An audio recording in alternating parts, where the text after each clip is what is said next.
Üdvözlünk mindenkit Tájföldről, a Magyar Centrumból.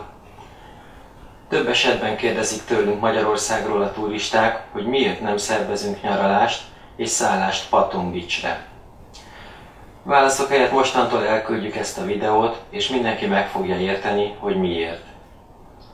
Legfontosabb felhívnunk a figyelmet, hogy Patong Beach csak egy elvárosiasodott partszakasz a Budapest méretű Phuket-szigeten. Nehogy valaki ez alapján értelmezze a sziget élővilágát, növényzetét, vagy megszámlálhatatlan mennyiségű szebbnél szebb program lehetőségeit. Valahogy úgy fogalmaznék, hogy ha nem magyar személyeket utaztatnánk Tájföldre, hanem táj személyeket Magyarországra, akkor nem Ozdot vagy Liszkát ajánlanánk szállásgyanánt, és fürdési lehetőségnek sem a bemrakpartot.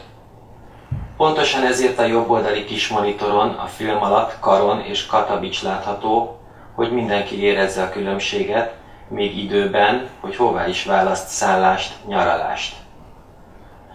A filmet kizárólag magyar utasoknak készítettük, hogy segítsünk a jó választásban. Az oroszoknak hagyjuk meg, hogy továbbra is ide járjanak, számukra építsenek még több szállodát, és azokból még több szennyvizet engedjenek a tengerbe.